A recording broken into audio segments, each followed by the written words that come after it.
श्रीमंदिर नीलचक्र बाना उपरे चिलटी बसीथिला। नीलचक्र पतित पावन बाना उपरे चिलटी बसीथिबा देखबाक मिलिथिला। श्रीमंदिर उपरे चिल बसिले अशुभ संकेत बोली अंधविश्वास रही। तेबे दीर्घ समय धरी चिलटी नीलचक्र उपरे बसिबा परे उड़ी जाइथिबा देखबाक मिलिछि। किंतु जेतेबेले भी नीलचक्र उपरे चिल बसे सेही समय यह चर्चार परिधि भीतर को आसे। कारण जो कथाटी गोटे जनमानस रे विश्वास भली रही जे काले नीलचक्र उपरे चिल बसिले तार प्रतिकूल प्रभाव आम समाज उपरे पड़ुछि, किछि गोटे अशुभ संकेत यह देउछि कि यही प्रसंगटी ही चर्चा भीतर को आसी था। से संपर्क में आम आलोचना करबा पुरी रिपोर्टर पिंटू साहू एवं संस्कृति गवेषक श्री जगन्नाथ संस्कृति गवेषक डॉक्टर हरिहर कानून गाम से जोड़ी। डॉक्टर कानून को स्वागत करबा आलोचना। प्रथमे पिंटू आपन जानिबा चाहिबी जे चिलटी केते समय बसिला, केते बेले आसी बसिथिला, कोन सूचना आपन निकट रहिछि एवं याकु नै पुरी रे केमति प्रतिक्रिया? देखो मुलाल निश्चित पक्षे आज जितेबाला प्रभुंर भोग मंडप शेष होता है शेष समय नीलचक्र उपरे एक चिल बसी दृश्य देखा पाई भक्त श्रद्धालु एवं सेवायत माने। किंतु यह कहुचे नीलचक्र उपरे कौन पक्षी किंबा जो रही चिल किंबा पारा कई भी बसंती ना कहीं महाप्रभु नीलचक्र एक स्वतंत्र एवं यह जदि बसी कौन चिल तो निश्चित पक्षे या कहुचे जनसाधारण मान कथा अच्छी जहाँ किसी विपदर संकेत दे था। किंतु किसी समय धरी चिलटी बसीला अल्प समय जदि हम देखा कि अल्प समय धरी नीलचक्र उपरे चिलटी बसी दृश्य देखा मिलता एवं यहाँ से केउ आड़े उभा हो पूर्व आम देखीचे कि भाव नीलचक्र भाव विभिन्न समय जहाँ को चर्चा भी होती चिल भी बसी नीलचक्र बाना को चिल ताकू उड़े नहीं छिंडे नहीं ए प्रकार सूचना आसी किछि दिन तले। निश्चित पक्षे आपड़ देखिथे गोटे चिल नीलचक्र बाना को धरी श्रीमंदिर चतुर्पार्श्व घूरी बुलूला से दृश्य आम देखी टीवी। किंतु वर्तमान आज जो दृश्य होती आज भक्त मध्य कोटना कोठी से उद्वेग रही से भय रही कहीं नीलचक्र उपरे कौन पशु पक्षी बसंती नहीं एवं नीलचक्र उपरे पक्षी बसवा हे तो विपद को जहाँकि संकेत दौर बोली कहुच्छी साधारण रे। किंतु वर्तमान देखीचे जो भली भाव किसी जो रही भक्त नहीं प्रतिक्रिया प्रकाश कर कहीं केबे भी से दृश्य देखी नथिले अनेक किसी भक्त कहवा अनुसार केतबेले समस्त ए घटना घटी समस्त मध्य एक प्रकार जहाँकि जो रही समस्त आशंका सृष्टि होती किसी विपदर संकेत थाई पारे कि किसी जो रही जो विपद थाई पारे कि ए नहीं समस्त भितर आलोचना होची। किंतु साधारण मत प्रकाश पाई अनेक समय पूर्व आम देखीचे चिल नीलचक्र बसी था अनेक थर पूर्व गोटे थर देखीचे नीलचक्र बाना जो रही पतित पावन बाना को धरी चिल उड़ुवार दृश्य देखीचे। किंतु किसी ना किसी भक्त मध्य जो आशंका ये भय रही है कहीं महाप्रभु नहीं कोटि कोटि ओडिया मध्य जो रही महाप्रभु स्पंदन कह गले जो समस्त कोटि कोटि ओडिया स्पंदन महाप्रभु एवं ए नहीं समस्त मध्य श्रीमंदिर को नहीं महाप्रभु को नहीं एक प्रकार गोटे संवेदनशील मनोभाव रही जो समय किसी भी श्रीमंदिर घटे तो भक्त मध्य एक प्रकार प्रतिक्रिया श्रीमंदिर चूड़ारे पतित पावन बाना उपरे एभली चिल बसे लोकंक मन को ताहा टिके आंदोलित करिଥାଏ। धन्यवाद पिंटू साहू आलोचना रही। डॉक्टर हरिहर कानून गो नीलचक्र एवं चिल संपर्क कौन जो विभिन्न समय आम देखू ये प्रकार चित्र भी आसुछि एबे जेमती आम देखुचे जे सामाजिक गणमाध्यम जुग तेणु स्वाभाविक भाव में किसी भी घटना घटिला जनमानस को तुरंत ताहा पलि आसुछि।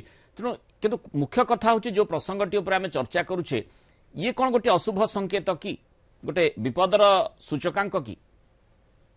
जय जगन्नाथ। आज्ञा यह निश्चित भाव में एक भल सूचना नुहे। अच्छा कारण नीलचक्र हूँ चक्र नारायण भगवान जगन्नाथंकर ये स्वयं गोटे प्रतीक। कारण सी नीलचक्र को ऊपर रखिंट कारण जगन्नाथ पाखे जहाँ भोग हुए एकादशी एवं संक्रांति नीलचक्र पूजा करा जाए। आपण पीठ आलती चंदन पुष्प एवं अन्यान्य नैवेद्य नीलचक्र को बा चक्र नारायण को दि जाए। एवं जो आपणकर जो तैयारी अष्ट धातु निर्मित जो नीलचक्र बुझे कि 8टी दंडा जो रही ଏବଂ 8ଟି ଅର 8ଟି ଦଣ୍ଡା ଯୋଉ ରହିଛି ଏବଂ ଯୋଉ ଗୋଳାକୃତି ଯୋଉ ନୀଳଚକ୍ର, ସେ ନୀଳଚକ୍ର ଉପରେ ଆପଣଙ୍କର କାଉ, ଚିଲ, କଞ୍ଚାଣ ବା ପାରା କେବେ ବସନ୍ତି ନାହିଁ। କାରଣ ଏହା ଏକ ଏଭଳି ମ୍ୟାଗ୍ନେଟ ବା ଏଭଳି ଅକ୍ଷାଂଶ ଦ୍ରାଘିମାରେ ତିଆରି ହେଇଛି, ସେଠି ଏ ପ୍ରକାରର ପକ୍ଷୀ ମାନେ ସାଧାରଣତଃ ବସନ୍ତି ନାହିଁ। କିନ୍ତୁ ଏ ଘଟଣା ଗୁଡିକ ଆମେ ବିଭିନ୍ନ ସମୟରେ ଦେଖିଛେ, ଏ ଚିତ୍ର ମଧ୍ୟ ବହୁ ସମୟରେ ଚର୍ଚ୍ଚା ଭିତରକୁ ଆସିଛି, ଇଏ ନୂଆ ନୁହେଁ। ନାଇଁ ଠିକ ଅଛି, ଉପରେ ଯେତେବେଳେ ଆକାଶରେ ଉଡୁଛନ୍ତି ଚିଲ, କଞ୍ଚାଣ, ଚିଲର ଦୃଷ୍ଟିଟା 5000 ଫୁଟ ତଳକୁ ମଧ୍ୟ ଦୃଷ୍ଟି ନିକ୍ଷେପ କରିପାରେ। ଆଜ୍ଞା, 5000 ଫୁଟ ଉପରେ ସେ ଉଡୁଥାଏ ଏବଂ ତାର ମାନେ ଦୃଷ୍ଟିଟା, ଆଖିଟା ଭାରି ତୀକ୍ଷ୍ଣ ଏବଂ ନଜର ବେଶୀ। ସେଥିପାଇଁ ଆମେ କହୁ ଚିଲ ଆଖି, ଚିଲ ଆଖିରୁ ଚିଲା ଆଖି ହେଇଛି। ତେଣୁ ଚିଲର ଆଖି ଯେତେ ପକ୍ଷୀ ଅଛନ୍ତି ସବୁ ପକ୍ଷୀ ଭିତରେ ସ୍ୱତନ୍ତ୍ର ଏବଂ ସମସ୍ତ ପକ୍ଷୀ ଭିତରେ ତାର ଗୋଟେ ସ୍ୱାତନ୍ତ୍ର ରହିଛି। କିନ୍ତୁ ନୀଳଚକ୍ର ଉପରେ ବସିବା, ବିଶେଷ କରି ଆପଣଙ୍କ ନୀଳଚକ୍ରର ଶୀର୍ଷରେ ଥିବା ଯୋଉ ପାନପତ୍ର କିମ୍ବା ପତିତ ପାବନ ବାନା, ୟା ଉପରେ ବସିବାଟା ଆମକୁ ଆମର ଯୋଉ ଧାର୍ମିକ ଭାବାବେଗର ଠାକୁର ମହାପ୍ରଭୁ ଜଗନ୍ନାଥ, ଯିଏକି ସତ୍ୟ ସନାତନ ପରମବ୍ରହ୍ମ ଦାରୁ ବ୍ରହ୍ମ ପୂର୍ଣ୍ଣ ବ୍ରହ୍ମ ସ୍ୱରୂପରେ କଳି ଯୁଗର କଳିହତ ମାନବକୁ ଏବଂ ସକଳ ଜୀବ ଜଗତକୁ ସେ ଦେଖୁଛନ୍ତି। ତେଣୁ ତାଙ୍କର ମନ୍ଦିର ଚୂଡାରେ ଥିବା ଯୋଉ ନୀଳଚକ୍ର, ତା ଉପରେ ଗୋଟେ ପକ୍ଷୀଟିଏ ବସିବା ଆଦୌ ଶୋଭନୀୟ ନୁହେଁ।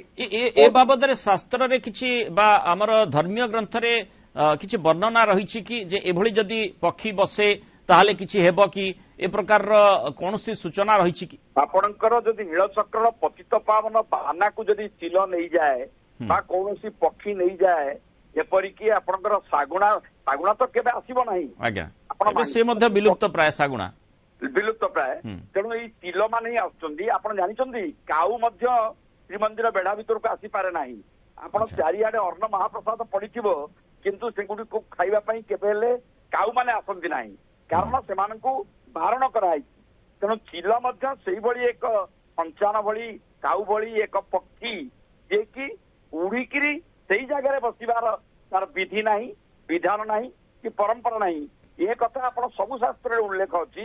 ଆପଣଙ୍କର ଯୋଉ କିନ୍ତୁ ବିଜ୍ଞାନ ଆକୁ କେମିତି ଦେଖିବ ସମ୍ପର୍କ, ଇଏ ଗୋଟିଏ ମାନେ ଗୋଟେ କୋଇନ୍ସିଡେନ୍ସ ହେଇପାରେ, ମାନେ ହଠାତ୍ ଚିଲଟି ଉପରେ ଉଡୁଛି, ଯୋଉଠି ପାଇଲା ବସିଲା। ନାଇଁ, ଯୋଉଠି ପାଇଲା ବସିଲା, ଆପଣଙ୍କର ମନ୍ଦିରରେ ତ ଏତେ ଜାଗା ଆସି ବସିପାରିବ। ଆପଣ ନୀଳଚକ୍ର ଉପରେ ଯୋଉ ପାନପତ୍ର ରହିଛି ତା ଉପରେ କେମିତି ବସିବ? ତାପରେ ତା ଉପରେ ବସିବାର ତାକୁ ଭଲ ଲାଗେ, ଯେତେ ଉଚ୍ଚରେ ବସିବ ତାକୁ ଭଲ ଲାଗେ, କିନ୍ତୁ ଏ ପ୍ରକାର ବସିବାର ପରମ୍ପରା ନାହିଁ।